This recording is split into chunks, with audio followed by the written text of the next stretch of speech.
మ్మ్. మనం సాధారణంగా ప్రభుత్వ కార్యాలయాల్లోని ఫైళ్ళు లేదా రికార్డులనగానే అందులో రాసిందంతా అక్షర సత్యం అని గుడ్డిగా నమ్ముతాం గదా. అవును, ఖచ్చితంగా నమ్ముతాం. ఒక కాగితం మీద ప్రభుత్వ ముద్ర పడి ఒక అధికారి సంతకం చేశాడంటే అది ఖచ్చితంగా జరిగి తీరిన వాస్తవమే అని మన బలమైన నమ్మకం. కానీ ఈ డీప్ డైవ్లో మనం ఒక విస్తుపోయే వాస్తవాన్ని చూడబోతున్నాం. రైట్. అంటే ఒక కాగితం మీద ప్రభుత్వ అధికారి రాసిన ఒక్క చిన్న తప్పుడు వాక్యం ఒక కుటుంబం యొక్క 20 ఏళ్ల భవిష్యత్తును ఎలా లాగేసుకుంటోందో మనమిక్కడ పరిశీలించబోతున్నాం. నిజంగా ఇది చాలా ఆసక్తికరమైన అలాగే బాధాకరమైన విషయమండి. అవును. 2001లో విధి నిర్వహణలో ప్రాణాలు కోల్పోయిన సబ్ ఇన్స్పెక్టర్ జి కృష్ణమూర్తి గారి భార్య శ్రీమతి జి భవానీ గారి గురించి మనం మాట్లాడుకోబోతున్నాం. ఆమె కారుణ్య నియామకం అంటే కంపాషనేట్ అపాయింట్మెంట్ చుట్టూ అల్లుకున్న ఒక 20 ఏళ్ల సుదీర్ఘ బ్యూరోక్రాటిక్ పోరాటం ఈనాటి మన ప్రధాన అంశం. ఖచ్చితంగా. ఈ వ్యవహారం నిజానికి ఒక చాలా సంక్లిష్టమైన బ్యూరోక్రాటిక్ పజిల్ను తలపిస్తుంది అని చెప్పాలి. ఈ విశ్లేషణ వెనుక మన ప్రధాన ఉద్దేశమేంటంటే మనం ఎక్కడా కూడా తరువాతి కాలంలో అధికారులు పదే పదే కాపీ పేస్ట్ చేస్తూ వచ్చిన అడ్మినిస్ట్రేటివ్ సమ్మరీస్ని ఆధారంగా చేసుకోము. అంటే ఆ పరిపాలనా నివేదికలను పక్కన పెట్టేస్తున్నాం. అవును, వాటిని మనం ఏమాత్రం పరిగణనలోకి తీసుకోబోవడం లేదు. ఎందుకంటే ఒక అబద్ధాన్ని 100 సార్లు కాగితాల మీద రాసినంత మాత్రాన అది నిజమైపోదు కదా. కరెక్ట్ అండి. 100 సార్లు రాసినా అబద్ధం అబద్ధమే. సో అందుకే కేవలం ఆ ప్రాథమిక పత్రాలు అంటే ఆయా కాలాల్లో బాధితులు స్వయంగా సమర్పించిన అప్లికేషన్లు కావచ్చు, లేదా జాయినింగ్ రిపోర్ట్లు, హాస్పిటల్ మెమోలు, ఇలాంటి వాటి ఆధారంగానే అసలు ఏం జరిగిందో మనం పునర్నిర్మించబోతున్నాం. రైట్. దశాబ్దాల పాటు ఒక వ్యవస్థ ఎటువంటి సంతకం చేసిన ఆధారం లేకుండానే ఒక కుటుంబాన్ని ఎలా తప్పు పట్టిందో విశ్లేషిద్దాం. అసలు ఈ కథ ఎలా మొదలైందో, ఆ కుటుంబం అప్పట్లో ఎలాంటి పరిస్థితుల్లో ఉందో అక్కడ్నుంచే చూద్దాం. తప్పకుండా. 2001 ఫిబ్రవరి 3వ తేదీన విధి నిర్వహణలో ఉండగా సబ్ ఇన్స్పెక్టర్ కృష్ణమూర్తి గారు మరణించారు. అప్పటికే ఆయన భార్య భవానీగారి వయస్సు కేవలం 42 ఏళ్లు. చాలా చిన్న వయసే. అవును. పైగా ఆ కుటుంబంలో సంపాదించేవారు ఇంకెవరూ లేరు అప్పటికి. 2 మైనర్ పిల్లలు, 13 ఏళ్ల కూతురు, కేవలం 8 ఏళ్ల కొడుకు. అప్పటికి వారికి రావాల్సిన పెన్షన్ కూడా రాలేదు. అంటే ఆర్థికంగా చాలా తీవ్రమైన ఇబ్బందుల్లో ఉన్నారన్నమాట. అవును. ఆ అత్యవసర పరిస్థితుల్లో కనీసం పిల్లల ఆకలి తీర్చడం కోసం ఆమె కారుణ్య నియామకం కింద ఉద్యోగానికి దరఖాస్తు చేసుకున్నారు. పోలీస్ డిపార్ట్మెంట్ ఆమె సర్టిఫికెట్లను పరిశీలించి ఆమె జూనియర్ అసిస్టెంట్ అంటే ఒక క్లాస్ 3 పోస్టుకు అర్హురాలు అని అధికారికంగా తేల్చింది. కరెక్ట్. అంత సవ్యంగానే జరుగుతోంది అనుకునే లోపు ఇక్కడే అసలు కథ మొదటి మలుపు తిరిగింది. అవునండి. పోలీసు శాఖలో ఆ సమయంలో జూనియర్ అసిస్టెంట్ ఖాళీలు లేకపోవడంతో నిబంధనల ప్రకారం ఆ ఫైల్ను హైదరాబాద్ కలెక్టర్ ఆఫీస్కు బదిలీ చేశారు. ఇలా వేరే డిపార్ట్మెంటుకు ఫైల్ వెళ్లడమనేది సాధారణ ప్రక్రియే. రైట్. ఖాళీలు లేనప్పుడు వేరే డిపార్ట్మెంటుకు పంపొచ్చు. కాని ఆ తరువాత 2 ఏళ్లకు అంటే 2003 మార్చి 18న కలెక్టర్ ఆఫీస్ ఆమెకొక పోస్టింగ్ ఇస్తూ ఆర్డర్ పాస్ చేసింది. అయితే అది క్లాస్ 3 పోస్ట్ కాదు. ఒక్క నిమిషం, మరి ఏ పోస్ట్ ఇచ్చారు? నిజామియా జనరల్ హాస్పిటల్లో నర్సింగ్ ఆర్డర్లీగా ఒక క్లాస్ 4 పోస్టును కేటాయించారు. ఇక్కడే మనం ప్రాథమిక పత్రాలను నిశితంగా గమనించాలి. ఒక డిపార్ట్మెంట్ ఆమె విద్యార్హతలను బట్టి క్లాస్ 3కి అర్హురాలు అని ధృవీకరించిన తరువాత కేవలం తమ దగ్గర ఖాళీలు లేవన్న ఒకే ఒక్క కారణంతో ఆమెను క్లాస్ 4కి అంటే అటెండర్ స్థాయి పోస్టుకు పంపడం జరిగింది. ఇది వినడానికే చాలా విచిత్రంగా, అసంబద్ధంగా అనిపిస్తోంది. అంటే దీన్ని మరింత సులభంగా అర్థం చేసుకోవడానికి మనం ఒక చిన్న ఉదాహరణ చూద్దాం. చెప్పండి. మనం ఒక కంపెనీలో ఆఫీస్ మేనేజర్ ఉద్యోగానికి అన్ని అర్హతలతో దరఖాస్తు చేసుకుంటాం. ఆ కంపెనీ వాళ్ళు ఇంటర్వ్యూ చేసి, అవును, మీకు మేనేజర్ అయ్యే అర్హత 100% ఉంది అని ఒప్పుకుంటారు. రైట్. కానీ తీరా ఆఫర్ లెటర్ ఇచ్చే సమయానికి మా దగ్గర మేనేజర్ పోస్టు ఖాళీ లేదు, కానీ ఆఫీస్ బాయ్ లేదా అటెండర్ పని ఖాళీ ఉంది, చేస్తారా అని అడిగితే ఎలా ఉంటుంది? అసలు ఒక క్లాస్ 3 పోస్టుకు అర్హతున్న వ్యక్తిని ఏమాత్రం సంప్రదించకుండా క్లాస్ 4కు పంపడం ఎంతవరకు సమంజసమంటారు? మీరు చెప్పిన పోలిక అద్భుతంగా సరిపోతోంది. పైగా ఆ కంపెనీ కనీసం చేస్తారని కూడా అడగలేదు కదా. అవును, నేరుగా ఆర్డర్ ఇచ్చేశారు. నేరుగా అటెండర్ డ్యూటీలో చేరిపోవాలని ఆర్డర్ వేసింది. పరిపాలనా న్యాయ సూత్రాల ప్రకారం దీని విశ్లేషిద్దాం. ఏ వ్యక్తి అయినా ప్రభుత్వానికి దరఖాస్తు చేసుకున్నప్పుడు ఒక లెజిటిమేట్ ఎక్స్పెక్టేషన్ అంటే న్యాయబద్ధమైన నిరీక్షణ అనేది ఉంటుంది. ఖచ్చితంగా ఉంటుంది. ముఖ్యంగా ఇలాంటి కారుణ్య నియామకాల్లో కేవలం ఏదో ఒక ఉద్యోగం పడేయడం కాదు, వాళ్ళ విద్యార్హతలకు సామాజిక హోదాకు తగిన పోస్టు ఇవ్వాలనేది సుప్రీంకోర్టు సైతం చెప్పిన ప్రాథమిక సూత్రం. అవును, వాళ్ల గౌరవాన్ని కూడా కాపాడాలి కదా. రైట్. ఆ క్లాస్ 4 ఆఫర్ వచ్చిన తర్వాత భవానీగారు ఎలా స్పందించారు అనేదే ఈ మొత్తం కేసును ఒక చిక్కుముడిగా మార్చిన అంశం. 2003 ఏప్రిల్ 7వ తేదీన ఆమె ఒక రిప్రజెంటేషన్ ఇచ్చారు. ఆ లెటర్లో ఏముంది? అందులో తన విద్యార్హతలకు, కుటుంబ పరిస్థితులకు తగిన వేరొక ప్రత్యామ్నాయ పోస్టును అంటే సూటబుల్ పోస్టును కేటాయించమని మాత్రమే ఆమె కోరారు. ఓహో, సరిగ్గా ఇక్కడే ఈ డీప్ డైవ్లో మనం ఛేదించాల్సిన అతిపెద్ద రహస్యం దాగుంది. 2025లో వచ్చిన ఫైనల్ రిపోర్ట్ల వరకు కూడా ప్రభుత్వ ఫైల్స్ అన్ని పదే ఒకే మాటని వల్లెవేసే గదా. అవునండి, పదే ఒకటే మాట రాశారు. భవానీకి ఆ ఉద్యోగం పట్ల ఆసక్తి లేదు అని ఇంగ్లీష్లో స్పష్టంగా not interested in the job అని రికార్డులో ఎక్కించేశారు. దశాబ్దాల పాటు ప్రతి అధికారిక నివేదికలను ఇదే వాక్యం ప్రతిధ్వనించింది. కరెక్ట్. కాని ఒక్క నిమిషం, అసలు ప్రైమరీ డాక్యుమెంట్ అంటే మీరు చెప్పిన ఆ 2003 ఏప్రిల్ 7వ తేదీ నాటి లెటర్ని చూస్తే అందులో ఆమె ఎక్కడా నాకు ఉద్యోగం వద్దు అని గాని నాకు ఆసక్తి లేదు అని గాని చెప్పలేదే. చెప్పలేదు, అస్సలు చెప్పలేదు. మరి ఈ మాట ఫైల్స్లోకి ఎలా వచ్చింది? అంటే ప్రభుత్వ అధికారులు ఊరికే కూర్చుని ఇలాంటి కథలు అల్లరు కదా, ఏ ఆధారంతో రాశారో? చాలా మంచి ప్రశ్న అడిగారు. ఇక్కడే మనం బ్యూరోక్రాటిక్ మైండ్ సెట్ను, ముఖ్యంగా భారతీయ ప్రభుత్వ కార్యాలయాల్లో ఈ నోట్ ఫైల్ సిస్టమ్ ఎలా పనిచేస్తుందో అర్థం చేసుకోవాలి. అర్థం చేసుకోవాల్సిన అవసరం ఉంది. అధికారులు కావాలని కథలు అల్లకపోవచ్చు, కాని ఆ సిస్టంలో ఉన్న లోపమది. ఒక కింది స్థాయి క్లర్క్ దగ్గరికి భవానీగారి లెటర్ వస్తుంది. అందులో నాకీ క్లాస్ 4 వద్దు, నా అర్హతకు తగిన క్లాస్ 3 ఇవ్వండి అనుంటుంది కదా. అవును, ఉంటుంది. ఆ క్లర్క్ దాన్ని సింప్లిఫై చేసి పై అధికారికి పంపే నోట్ ఫైల్లో she is not interested in this post అని రాస్తాడు. ఆ పై అధికారి దాన్ని she is not interested in the job అని అర్థం చేసుకుని ముందుకు పంపుతాడు. అరెరే, ఎంత పెద్ద అపార్థమిది. మెంట్ను తీసి చదవరు. ఆ నోట్ ఫైల్లో ఉన్న సారాంశాన్నే గుడ్డిగా నమ్ముతారు. అంటే ఒరిజినల్ లెటర్ని ఎవరూ చూడలేదా? ఎవ్వరూ చూడలేదు. భవానీగారు నాకు ఆసక్తి లేదు అని రాసి స్వయంగా సంతకం చేసిన పత్రం ఏదీ రికార్డుల్లో అస్సలు లేదు.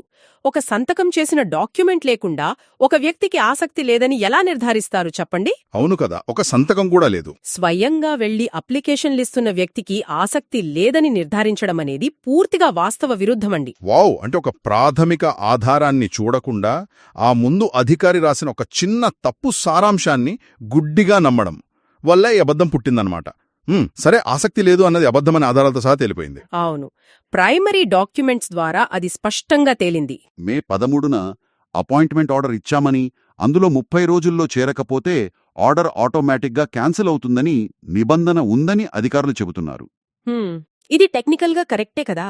వాళ్లు ఆర్డర్ ఇచ్చారు, ఆమె జాయిన్ అవ్వలేదు, కాబట్టి క్యాన్సిల్ చేశారు. ఇందులో అధికారుల తప్పేముంది?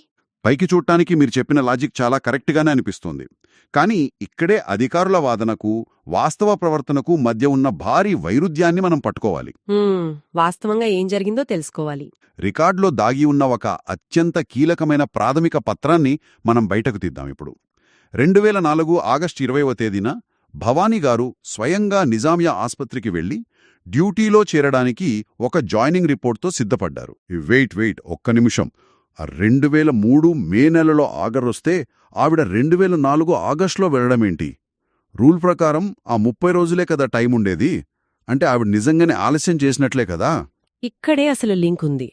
మనం ఇందాక మాట్లాడుకున్నట్లు ఏప్రిల్ 2003లో ఆవిడ నాకు సూటబుల్ పోస్ట్ ఇవ్వండి అని లెటర్ ఇచ్చారు కదా. అవును, ప్రత్యామ్నాయ పోస్ట్ అడిగారు. ఆ లెటర్పై ప్రభుత్వం నుంచి ఏడైనా రిప్లై వస్తుందని ఆవిడ ఆశగా ఎదురుచూశారు. నెలలు గడిచిపోయాయి. అటునుంచి ఎటువంటి సమాధానం రాలేదు. ఇంట్లో సంపాదించే నాదుడు లేడు. ఆ 2 చిన్నపిల్లలున్నారు. పాపం, పరిస్థితులు చాలా దారుణంగా ఉండి ఉంటాయి. ఖచ్చితంగా. గత్యంతరం లేక తనకి అర్హత లేకపోయినా అంటే ఆ తక్కువ పోస్టైనా సరే కనీసం ఆ క్లాస్ 4 డ్యూటీలో చేరడానికైనా ఆవిడ ఆస్పత్రికి వెళ్లారు. సరే, వెళ్లారు కదా, మరి జాయిన్ చేసుకున్నారా? ఆమె డ్యూటీలో చేరడానికి వెళ్ళినప్పుడు ఏం జరిగిందో తెలుసా? నిజామియా హాస్పిటల్ సూపరింటెండెంట్ స్వయంగా ఒక మెమో జారీ చేశారు. ఆ మెమో నంబర్ 1409/A1/NGH/2004. ఆ మెమోలో ఏముంది? అందులో ఏమనుందో వింటే మీరు నిజంగా ఆశ్చర్యపోతారు. ఓసీ కేటగిరీలో ఖాళీ లేదు అంటే నో ఓసీ వేకెన్సీ, కాబట్టి ఆమెను డ్యూటీలో చేర్చుకోలేకపోతున్నాము అని అధికారులే స్వయంగా లిఖితపూర్వకంగా రాసిచ్చారు. ఏంటి, ఖాళీ లేదని వాళ్లే రాసిచ్చారా? అరెరే, ఇది మరీ విచిత్రంగా ఉందండి. దీన్ని వింటుంటే నాకిందాకటి మేనేజరు అటెండర్ పోలిక కొనసాగింపుగా మరో పోలిక గుర్తొస్తోంది. చెప్పండి, అదెలా ఉందో? మనల్ని ఎవరైనా ఒక పార్టీకి ఎంతో గౌరవంగా ఆహ్వానిస్తారు. సరే అని మనం ఎంతో కష్టపడి తయారై ఆ పార్టీకి వెళ్తాం. కాని తీరా అక్కడికి వెళ్ళాక గేటు దగ్గరున్న వాచ్మెన్ లోపల జాగా లేదు, కుర్చీలు నిండిపోయాయి, మీరు వెనక్కెళ్ళిపోండి అని మనల్ని లోపలికి రానివ్వకుండా ఆపేస్తాడు. కరెక్ట్గా సరిపోతుంది ఈ అనాలజీ.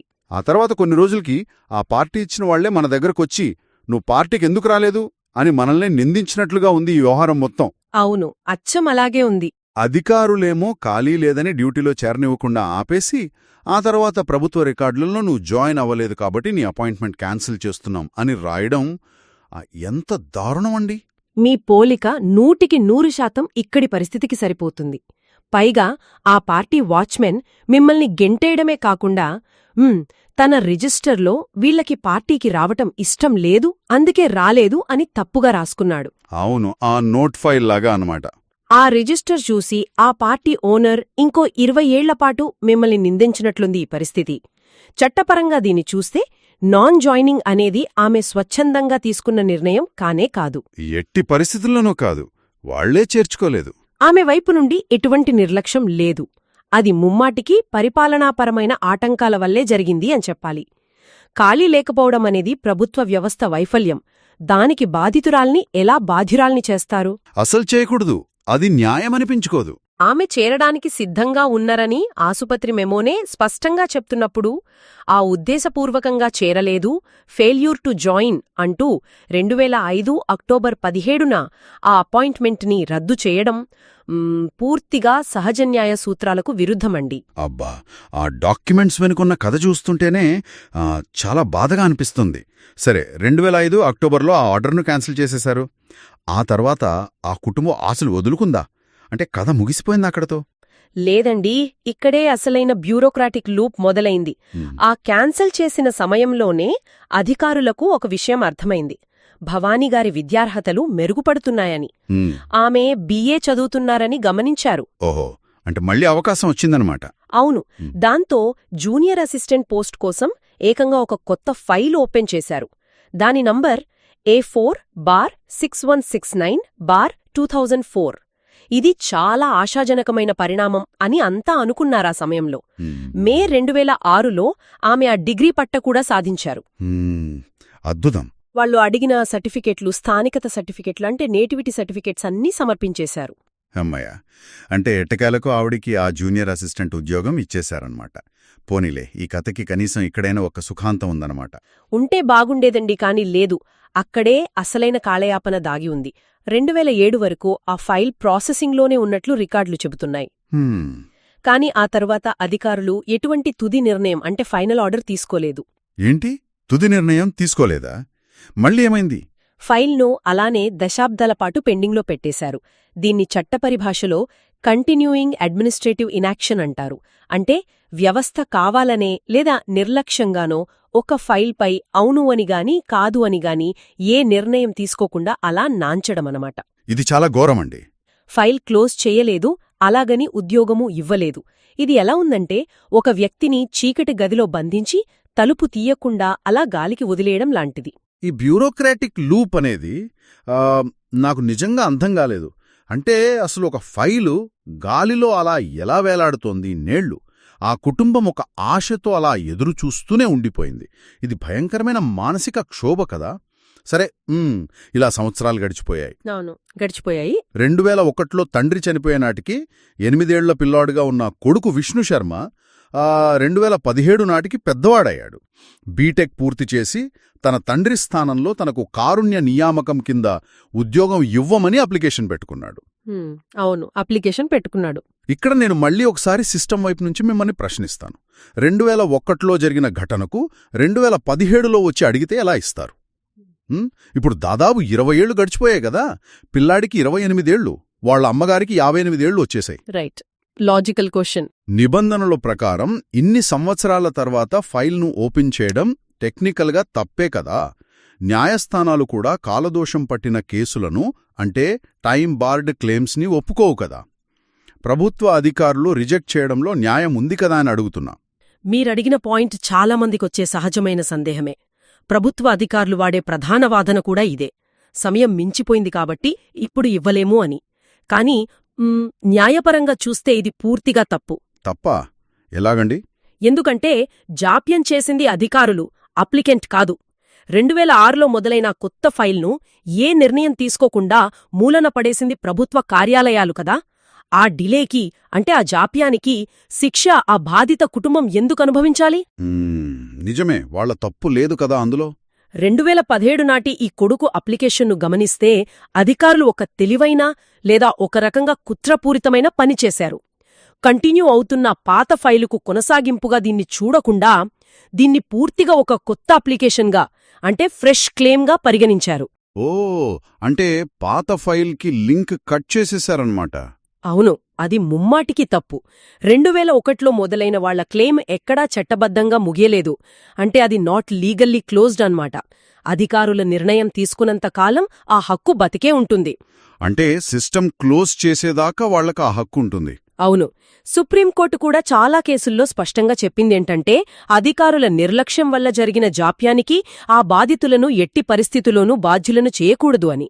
వావ్, అంటే జాప్యం చేసింది వాళ్లే, ఆ జాప్యాన్నే సాకుగా చూపి అప్లికేషన్ రిజెక్ట్ చేసింది వాళ్లే అనమాట. సరే, ఆ రిజెక్ట్ చేసినప్పుడు వాళ్లు రాసిన కారణాలేంటి? 2020 నుంచి 2025 వరకు పదే ఈ రిపోర్ట్లు పైకెళ్లాయి కదా. చాలాసార్లు వెళ్లాయి. పోలీస్ కమిషనర్ ఆఫీస్ నుంచి డైరెక్టర్ జనరల్ ఆఫ్ పోలీస్, అంటే డీజీపీ ఆఫీస్కి, అక్కడ్నుంచి హోమ్ డిపార్ట్మెంట్ ప్రభుత్వానికి. ఈ స్థాయి అధికారులంతా ఆ ఫైల్ని చూశారు కదా. వాళ్లైనా అసలు నిజమేంటో గ్రహించలేదా అని నాకు డౌట్ వస్తోంది. ఇక్కడే వ్యవస్థ యొక్క వైఫల్యం అనేది మనకు నగ్నంగా కనిపిస్తోంది. ఇంతమంది ఉన్నతాధికారులు ఆ ఫైల్ను చూశారు, కానీ ఏ ఒక్కరూ కూడా అసలు ఆ ప్రాథమిక పత్రాలను తీసి చూడలేదు. ఒక్కరు కూడా చూడలేదా? ఇది దారుణం కదా. అవును, పాత రిపోర్ట్లలో ఒక గుమాస్తా రాసిన ఆవిడకు ఆసక్తి లేదు లేదా ఆమె జాయిన్ అవ్వలేదు అనే ఆ పాత అబద్ధాన్నే మళ్లీ కాపీ కొడుతూ పై అధికారులకు, చివరికి ప్రభుత్వానికి కూడా నివేదికలు పంపారు. కాపీ పేస్ట్ జరిగిపోయిందన్నమాట. 2025 నవంబర్ 14న ఇచ్చిన ఫైనల్ రిపోర్ట్లో కూడా ఎలాంటి మొహమాటం లేకుండా ఆమెకు ఉద్యోగమంటే ఆసక్తి లేదు అని మళ్లీ రాసేశారు.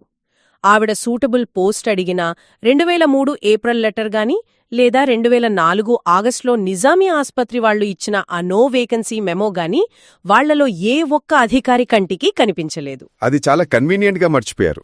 కరెక్ట్. ఇది కేవలం నిర్లక్ష్యం కాదు, ఒక కుటుంబం పట్ల వ్యవస్థ చూపిన అత్యంత బాధ్యతారాహిత్యం. అసలు కారుణ్య నియామకం అనేది ఎవరూ దయతో ఇచ్చేది కాదండి. దేశం కోసం లేదా విధి నిర్వహణలో ప్రాణాలు కోల్పోయిన కుటుంబానికి ఆర్థిక సంక్షోభం నుంచి గట్టెక్కడానికి ఇచ్చే కనీస భరోసా అది. దాని అర్థాన్నే వీళ్లు మార్చేశారు. నిజంగా చూస్తుంటే ప్రాణం పెట్టి డ్యూటీ చేసిన ఆ పోలీస్ ఆఫీసర్ ఆత్మ కూడా ఈ వ్యవస్థను చూసి ఘోషిస్తోందేమో అనిపిస్తోంది. సరే, ఇప్పుడు 2026 వద్దాం. ఆ భవానీ గారికి ఇప్పుడు వయసు పైబడిపోయింది. రిటైర్మెంట్ వయసును ఎప్పుడో దాటేశారు. ఇప్పుడు పరిస్థితి ఏంటి వాళ్ళది? వాళ్ళు ఆశ వదులుకున్నారా లేదా పోరాడుతున్నారా? లేదండి, ఒక తల్లి తన పిల్లల భవిష్యత్తు కోసం చేసే పోరాటం ఎప్పుడూ అంత సులభంగా ఆగిపోదు. ఇప్పుడు ఆమె తన కొడుకుకి ఆ అవకాశం దక్కాలని కోరుతూ ఏకంగా కలెక్టర్కే మరొక వివరణాత్మక కౌంటర్ రీప్రజెంటేషన్ సమర్పించారు. ఆ కౌంటర్లో ఏం చెప్పారు? అందులో ఆమె చాలా స్పష్టంగా, చాలా ధైర్యంగా ఒక మాట అడిగారు. మీరు రాసుకున్న ఆ నోట్ ఫైల్స్, ఆ తప్పుడు వాక్యాలను పక్కన పెట్టి నేను సమర్పించిన అసలు పత్రాలను అంటే ప్రైమరీ డాక్యుమెంట్స్ని మాత్రమే పరిశీలించి న్యాయం చేయండి అని కోరారు. ఇది చాలా పవర్ఫుల్ స్టేట్మెంట్ కదా. అవును. పైగా నేను ఆసక్తి లేదు అని సంతకం చేసిన కాగితం ఒక్కటి చూపించినా నేను వెనక్కి తగ్గిపోతాను అని ఆమె సవాల్ చేశారు. 20 ఏళ్లుగా కాపీ పేస్ట్ అవుతున్న అడ్మినిస్ట్రేటివ్ అబద్ధానికి చెక్ పెట్టాలని ఆవిడ పోరాడుతున్నారు. ఈవిడ అడుగుతుంది చాలా న్యాయమైన కోరిక కదా. నేను అనని మాటను అన్నట్లుగా రికార్డులలో ఎలా రాస్తారు అని అడుగుతోందావిడ. ఖచ్చితంగా. ఆమె చేసిన ఆ డిమాండ్ చాలా ప్రాథమికమైనది. ఏ వ్యవస్థైనా సరే తన తప్పును తాను సరిదిద్దుకోవడానికి ఎప్పుడూ సిద్ధంగా ఉండాలి. రికార్డులో ఉన్న నాట్ ఇంట్రెస్టెడ్ లేదా డిడ్ నాట్ జాయిన్ అనే ఈ 2 పదాలు ఏ ప్రాతిపదికన రాశారో అధికారులు నిరూపించలేనప్పుడు వాటిని ఆ ఫైల్లోంచి శాశ్వతంగా తొలగించాలి. అవును, ఆ 2 పదాలే కదా ఈ 20 ఏళ్ల నరకానికి కారణం. మాత్రమే పరిశీలించాలి. అప్పుడే ఆ కుటుంబానికి నిజమైన న్యాయం జరుగుతుంది. కారుణ్య నియామకాల వెనుక ఉన్న ఆంతర్యాన్ని, ఆ మానవీయ కోణాన్ని డాక్యుమెంటరీ సాక్ష్యాల ఆధారంగా చట్టబద్ధంగా అమలు చేసినప్పుడే ఆ చట్టానికి సార్థకత అండి. నిజమే. ఒక గుమాస్తా టేబుల్ మీద మొదలైన ఒక చిన్న అపార్థం ఎంతమంది అధికారుల చేతులు మారినా ఎవరూ దాన్ని క్రాస్ చెక్ చేసుకోకపోవడం వల్ల ఆ ఒక కుటుంబం 20 ఏళ్లపాటు ఎలా శిక్ష అనుభవించిందో మనం ఈరోజు వివరంగా చూశాం. అవును, చూశాం. రికార్డులలోని వాస్తవాలకు మరియు ఆ తర్వాత దొర్లిన కాపీ పేస్ట్ నివేదికలకు మధ్య ఎంతో పెద్ద అగాధం ఉందో ఈ కేసు మనకు కళ్లకు కట్టినట్లు చూపుతోంది. అధికారిక నివేదికలు ఎప్పుడు గుడ్డిగా నిజం అనుకోకూడదని, ఆ వాటిని కూడా గట్టిగా ప్రశ్నించాల్సిన అవసరం ఉందని ఈ డీప్ డైవ్ మనకు నేర్పుతోంది. ఖచ్చితంగా ఇది ప్రతి ఒక్కరూ ఆలోచించాల్సిన విషయం. ఈ లోతైన విశ్లేషణను ముగించే ముందు వినేవారికొక చిన్న ఆలోచన వదలాలనుకుంటున్నాను. ఈ ఒక్క కేసును పక్కన పెడితే అసలు మన చుట్టూ ఉన్న అధికారిక వ్యవస్థల్లోని వేలాది ఫైళ్లలో ఇలాంటి పునాదిలేని తప్పులు ఇంకెన్ని దాగి ఉన్నాయో కదా. అవును, ఊహిస్తేనే భయంగా ఉంది. ఏ ఆధారమూ లేకుండా, ఎవరి సంతకమూ లేకుండా, ఎవరో ఒక క్లర్కు రాసిన ఒక చిన్న తప్పుడు వాక్యం వందలాది సార్లు పై అధికారులచే కాపీ పేస్ట్ చేయబడి ఆ చివరికి అదే అతిపెద్ద సత్యంగా చలామణి అయిపోతుంటే అసలు మనం ఏ రికార్డుల ఆధారంగా ఈ దేశంలో న్యాయాన్ని ఆశిస్తున్నాం? వ్యవస్థ ముందు ఒక సామాన్యుడి పోరాటం ఎంత కఠినంగా ఉంటుందో ఒకసారి ఆలోచించండి.